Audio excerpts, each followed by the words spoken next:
उसको ठाकुर जी पे भरोसा नहीं है, बगल में खड़े हैं ठाकुर जी। इसलिए भैया भक्ति की 3 धाराओं को हमेशा याद रखिएगा। जितने लोग बैठे हैं बहुत सावधानी से सुनो।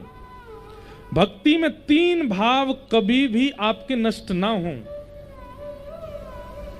सबसे पहला विश्वास। अरे ठाकुर जी आपके विश्वास की परीक्षा लेने के लिए इतना तक कर सकते हैं कि आपके अत्यंत समीप रहने वाले प्रियजनों को भी कुछ हो सकता है। और उसके बाद अगर कहीं आप विचलित हो गए तो ठाकुर जी समझ जाएंगे कच्चा है, अभी विश्वास है नहीं। इसलिए चाहे जैसी स्थिति आ जाए भरोसा मत तोड़िएगा। विश्वास भक्ति में सबसे पहला। चाहे जैसी स्थिति परिस्थिति कुछ हो जाए, आप अपना विश्वास मत डगमगाने देना। दूसरा संबंध। ठाकुर जी से जो आपका संबंध है उसका कभी विस्मरण मत करना। अगर एक बार आपने ठाकुर जी को भाई बोल दिया है तो फिर जीवन भर निभाइएगा। क्योंकि आप लोग तो केवल बोलते हैं पर ठाकुर जी दिल से सुन लेते हैं बात को। और फिर जब आप निर्वहन नहीं करते ना अपने संबंध का तो ठाकुर जी को बहुत पीड़ा होती है।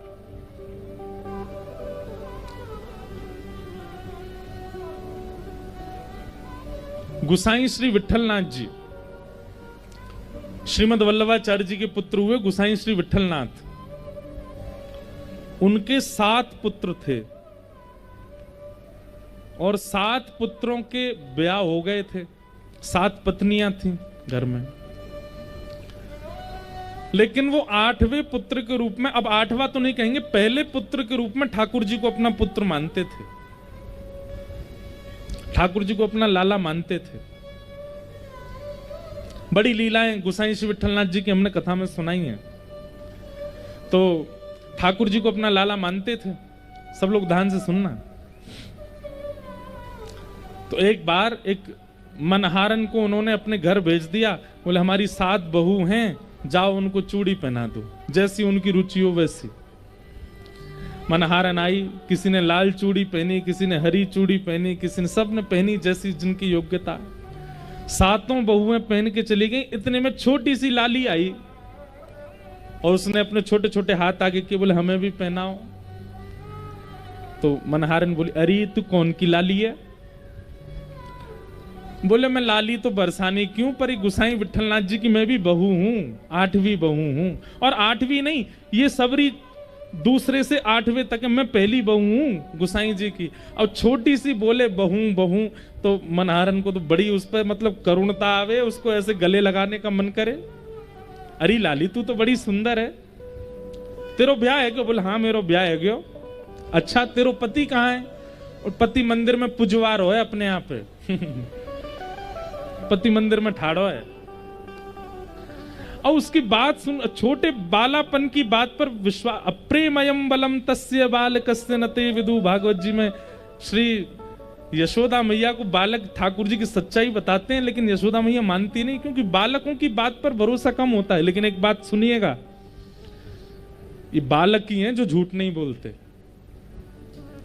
हम बड़ों पे भरोसा कर लेते हैं पर बड़े झूठ बोलते, बालक झूठ नहीं बोलते।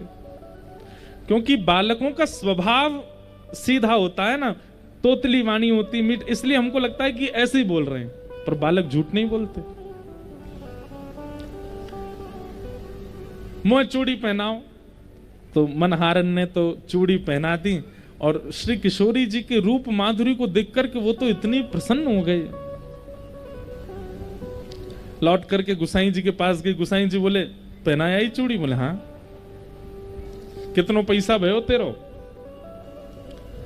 बोले महाराज 7 तो बड़े बड़े हाथ है और 8 वो छोटे छोटे हाथ है, तो 7 हाथन के तो पूरे पूरे पैसा लगेंगे, लेकिन 8वें हाथ के आधे पैसा लगेंगे। बोले 8वीं कौन? 7 ही बहू है हमारे घर में। अरे नेक्स्ट इसी एक लाली ऐसी गदमद राशि, ऐसी ऐसी मीठी मीठी वाणी में बोल रही, वाकु चूड़ी पहना के आई मैं। गुसाई जी बोले जन कौन की छोरी है पहनाया आई है, हम पे थोप रही है। हम हमारे घर में कोई लाली ना है, हमारे घर में 7 बहू हैं बस। अरे गुसाई जी, मुझको पैसा को लोभ नहीं है, मैं तो वास्तविकता बता रही हूं। आपके घर में एक छोटी सी लाली आई, वो चूड़ी पहन के गई है। आप भले ही मुझको 7 बहुवन को ही पैसा दो, 8वीं को मत दो, पर मैं आपको बता रही हूं कि मैं 8 को पहना के आई हूं, एक छोटी सी लाली भी आती। गुसाई जी बोले नहीं, मैं 7 को ही पैसा दूंगा। बोले आप 7 को दो, लेकिन मैं तो सच बताऊंगी। गुसाई जी ने उसको पैसा 7 बहुओं के हाथ के दे दिए, लौट करके घर गए। अपनी बहुओं से बोले तुम सबने चूड़ी पहन ली थी? बोले हाँ। कोई छोटी सी लाली भी आई थी? बोले नहीं, और तो कोई नहीं आया, हमने ही पहनी है।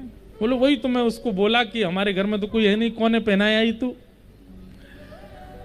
गुसाई जी जैसे ही अपने कक्ष में गए तो रोज रात्रि में मानसी में प्रवेश करते थे, मतलब नेत्र बंद करके मानसी भाव में ठाकुर जी को सेज पर पौढ़ाते थे, और सेज पर पौढ़ा करके मानो वहीं ठाकुर जी को कुछ लोरी सुनाते या पंखा झलते अपने मनोभाव में। गुसाई जी ने जैसे ही मनोभाव में प्रवेश किया, इतने में क्या देखते हैं, ठाकुर जी उदास बैठे हैं और किशोरी जी के नेत्रों में अश्रु बिंद है। गुसाई जी बोले जय जय, कहा है गो, आप इतने उदास काहे को? श्री जी, ये आपके नेत्रन में अश्रु बिंद क्यों? कहा है गो, मैंने कोई अपराध कियो या मंदिर में कोई से कोई अपराध बनो? किशोरी जी बोली आप बस इनको लाला मानो अपनो, इन्हीं को लाला मान करके इनकी सेवा करोगे, इनको उठाओगे, इनको खवाओगे, इनको सुवाओगे, इनको अपना पुत्र मानो। कभी कोई पूछे कितने बालक, तो 8 बालक कहो, एक ये हैं, 7 आपके अन्य पुत्र हैं। अरे जब 7 पुत्रन की बहू आपकी बहू है सके, तो ये 8वें लाला की जो बहू है वाकू आपने अस्वीकार कैसे कर दी? आज हमारे घर मनहारन चूड़ी पहनावे आई, सबरी बहुओं ने चूड़ी पहनी, मैं भी या घर की बहू, क्योंकि ये आपके लाला हैं। मैं चूड़ी पहनवे गई तो आपने मेरे बट की चूड़ी को पैसा ही नहीं दियो। गुसाई जी तो भाव विह्वल हो गए, नेत्र सजल हो गए। बोले हे श्री जी, हे श्यामा जी, मुझको क्षमा कर दो। बोले नहीं, आप तो इन्हीं को लाला मानो, पर इन लाला की सर्वस्व हम हैं, आप हमको बेटे, हमको अपनी बहू ना मानो। गुसाई जी आधी रात में गए, मनहारन को दुगना पैसा दे के आए और आकर के ठाकुर जी से क्षमा याचना करने लगे, श्री जी से याचना करने लगे। ये बात हमने क्यों बताई? आपने तो संबंध माना, आपने मान लीजिए ठाकुर जी को अपना भाई माना, तो ठाकुर जी को भाई मानते ही ठाकुर जी के जितने संबंधी हैं वे भी सब आपके हैं।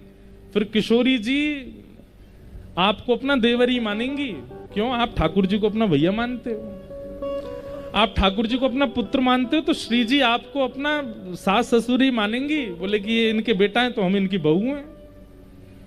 और केवल श्री जी नहीं, फिर बलराम जी भी आपसे संबंध मानेंगे, मधुमंगल श्रीदामा भी संबंध मांगेंगे, यशोदानंद बाबा भी संबंध मानेंगे। इसलिए संबंध या तो ठाकुर जी से बनाना नहीं, और बनाओ तो उसका निर्वहन कीजिएगा। फिर महाराज वृंदावन से जो व्यक्ति आवे ना, उसको उसी संबंध से देखिएगा कि ठाकुर जी हमारे भैया हैं, या हमारे ठाकुर जी के गामते आए हैं तो ये भी हमारे बड़े भैया हैं। एक बार मैं बता रहा था कहीं कथा में, कोई ठाकुर जी को जीजा जी मानता होगा, किशोरी जी को बहन मानता है, ठाकुर जी को जीजा जी मानता है। हम वृंदावन से आए, उस सभा में सब लोग बैठे थे, कोई बोले महाराज जी की जय हो, कोई बोले गुरु जी की जय हो, एक बोला जीजा जी की जय हो। मैंने कहा भैया कौन सा सालो आयो हमारो, बिना ब्याह की सारो बन गो? बोले आपको ना भयो, लेकिन आपके भैया को तो है गो। श्री जी मेरी बहन है, ठाकुर जी मेरे जीजा जी, और आप उनके गांव के तो आप भी जीजा जी। मैंने कहा वाह भाई बहुत बढ़िया। तो संबंध भक्ति में 3 सूत्रों का ध्यान रखना, विश्वास, संबंध और तीसरा है समर्पण। ठाकुर जी के प्रति समर्पण। समर्पण का मतलब क्या है? फिर चाहे एक बार ठाकुर जी के हो गए, फिर चाहे जीवन में जो हो, सब प्रसाद है, सबको स्वीकार करो।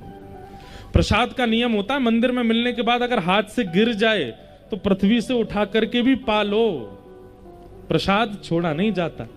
ठाकुर जी को एक बार जीवन में जब आप स्वीकार कर लेते हैं, फिर जीवन में चाहे जो आप